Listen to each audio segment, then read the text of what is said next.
के इस वीडियो में हम लोग सीखेंगे कि कैसे दो नंबर का एडिशन क्यूबेसी में किया जाता है। जैसे कि पहला जो स्टेटमेंट है रेम फॉर रिमार्क्स, इसके अंदर जो भी हम लोग को कमेंट्स लिखना है वो हम लोग लिख सकते हैं। ये प्रिंट नहीं होता है, ये कॉम्पाइलर द्वारा इग्नोर किया जाता है। इस स्टेटमेंट को कॉम्पाइलर एज ए सिंटैक्स कंसिडर नहीं किया जाता है। इसके बाद आता है CLS। ये एक सिंटैक्स है जो कि क्लियर स्क्रीन के लिए इस्तेमाल होता है। जब भी हम लोग प्रोग्राम को रन करेंगे उस समय का जो स्क्रीन है वो क्लियर होने के बाद आएगा, और उसके बाद जो भी हम लोग प्रिंट करेंगे वो एकदम फ्रेश स्क्रीन में वो प्रिंट हो जाएगा। उसके बाद आते हैं दो वेरिएबल जो इनपुट लिया गया है ए एंड बी को। ए के अंदर 12 एंड बी के अंदर 13 को स्टोर किया गया है। A equals to 12 and B equals to 13। और उसके बाद जो ए और बी का जो वैल्यू है दोनों को ऐड करने के बाद उसको एस वेरिएबल में स्टोर किया गया है। जैसे कि S equals to A plus B, मतलब ए का वैल्यू जो 12 था और बी का वैल्यू जो 13 था, दोनों को ऐड होने के बाद जो भी रिजल्ट है उसको एस में स्टोर किया गया है। अब एस को प्रिंट करने के लिए हम लोग प्रिंट स्टेटमेंट का इस्तेमाल किया गया है, और उसके बाद डबल इन्वर्टेड कोड में जो भी मैसेज हम लोग को डिस्प्ले करना है आउटपुट स्क्रीन में वो दिखाया गया है, जैसे कि सम इक्वल टू, और उसके बाद सेमी कोलन में के बाद हम लोग लिखे हैं एस में जो भी वैल्यू स्टोर होगा ए और बी का एडिशन के बाद वही एस को हम लोग प्रिंट कर रहे हैं, वही वैल्यू को हम लोग रिजल्ट को प्रिंट कर रहे हैं। उसके बाद हम लोग एंड किया है प्रोग्राम को, और अब हम लोग प्रोग्राम को रन करके देखते हैं कि क्या आउटपुट में आता है। रन करने के लिए हम लोग को जाना पड़ेगा स्टार्ट,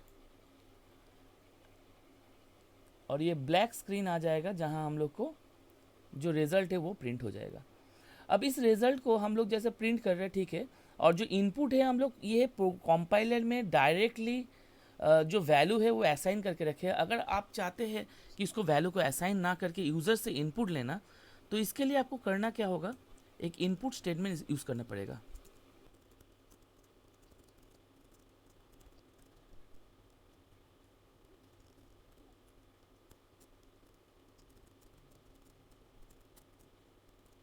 तो इस तरीके से हम लोग दो नंबर को इनपुट में ले लेंगे, और जब अब हम लोग जो अगर रन करते हैं, इनपुट देने से क्या होगा, यूज़र से हम लोग को वैल्यू को, और जैसा भी वैल्यू है हम लोग यूज़र से ले सकते हैं। इसको हम लोग रन करके देखते हैं। जैसे कि अभी यूज़र से नंबर को एक्सेप्ट करने के लिए बोला जा रहा है। फर्स्ट जो नंबर है हम लोग पकड़ लो 45 दिए हैं, और सेकंड जो नंबर है 32 दिया है। इन दोनों का एडिशन होने के बाद 77 आ रहा है।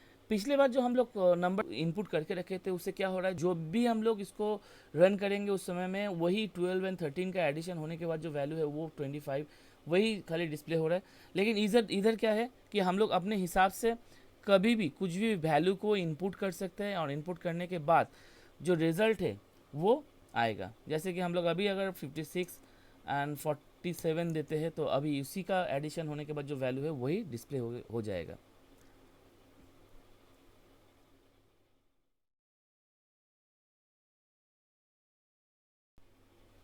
रेक्टेंगल का एरिया एंड पेरीमीटर को कैलकुलेट करने के लिए पहला जो सिंटेक्स हम लोग यूज़ किया वो है रेम, जो कि रिमार्क्स है। इसमें हम लोग जो टॉपिक है वो लिख के रखे हैं जिससे कि प्रोग्रामर को समझ में आए किस विषय का प्रोग्राम ये है। उसके बाद है CLS, जो कि क्लियर स्क्रीन के लिए इस्तेमाल होता है। और ठीक उसके बाद हम लोग जो यूज़र से इनपुट लेना है उसके लिए हम लोग इनपुट स्टेटमेंट का यूज़ किया गया है, और उसके अंदर डबल इन्वर्टेड कोड में जो भी मैसेज हम लोग को यूज़र को डिस्प्ले करना है वो मैसेज को लिख के रखा गया है, जिससे कि यूज़र को पता चले कि क्या उसको इनपुट करना है। जैसे कि पहला जो मैसेज है वो है enter the length of a rectangle. इसमें आप लोग कुछ भी लिख सकते हैं जिससे कि समझ में आए यूज़र को कि क्या इनपुट देना है। तो इसमें समझ में आ रहा है enter the length of rectangle, मतलब लेंथ को इनपुट देना है, और उसके ठीक बाद हम लोग सेमीकोलन देके एल वेरिएबल को असाइन किए, जिससे कि जो भी इनपुट यूज़र से मिलेगा वो एल में स्टोर हो जाएगा। ठीक उसके बाद फिर से इनपुट लिया गया है enter the breadth of a rectangle. जो ब्रेथ है रेक्टेंगल का उसको एक्सेप्ट करवाने के लिए मैसेज प्रिंट करवाया गया है, और उसको हम लोग स्टोर किए हैं बी वेरिएबल में। अब आते हैं इसको एरिया कैलकुलेट करने के लिए जो फॉर्मूला है वो होता है area equals to length into breadth. हम लोग एरिया के जगह में पूरा एरिया ना लिख के हम लोग ए वेरिएबल लिया है। लेने के बाद हम लोग क्या किए हैं, equal to L into B, मतलब लेंथ इंटू ब्रेथ करने के बाद जो भी वैल्यू है वो ए में स्टोर हो जाएगा।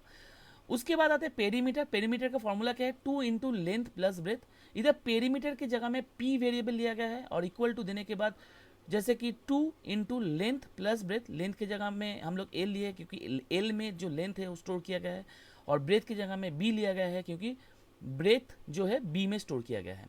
अब ये पूरा कैलकुलेट होने के बाद जो भी वैल्यू है वो पी में स्टोर हो जाएगा, जो पेरीमीटर है एरिया का वो निकल के पी में स्टोर हो जाएगा। अब हमको क्या करना है कि डिस्प्ले करना है ये रिजल्ट को, इसलिए हम लोग प्रिंट स्टेटमेंट का इस्तेमाल कर रहे हैं। और क्या रिजल्ट हम लोग डिस्प्ले करना चाहते हैं वो हम लोग डबल इन्वर्टेड कोड में हम लोग को वो मैसेज लिख के रखना है। एरिया ऑफ रेक्टेंगल लिखने के बाद जो एरिया है वो क्योंकि ए में स्टोर हुआ था तो हम लोग सेमीकोलन देने के बाद ए वेरिएबल को डिस्प्ले कर रहे हैं। अब ठीक उसके बाद प्रिंट कर रहे हैं कि पेरीमीटर ऑफ रेक्टेंगल, क्योंकि पेरीमीटर जो है वो पी में स्टोर है, तो पेरीमीटर ऑफ रेक्टेंगल इधर हम लोग लिख के रखे हैं और उसके बाद सेमीकोलन देने के बाद पी को डिस्प्ले कर किया गया है। उसके बाद प्रोग्राम एंड हो चुका है, तो इधर हम लोग को लास्ट में लिखना है END एंड।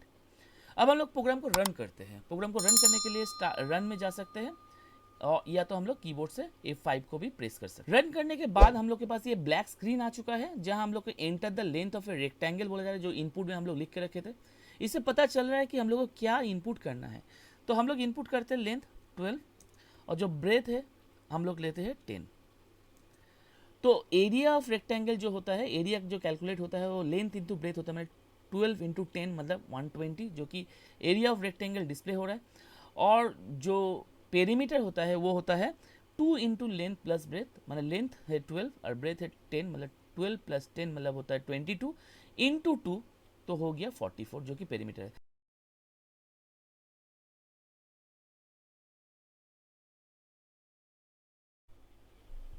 क्यूबेसिक में सिंपल इंटरेस्ट कैलकुलेट करने के लिए हम लोग जो सिंटेक्स का इस्तेमाल कर रहे हैं वो उसको हम लोग डिस्कस करने वाले हैं।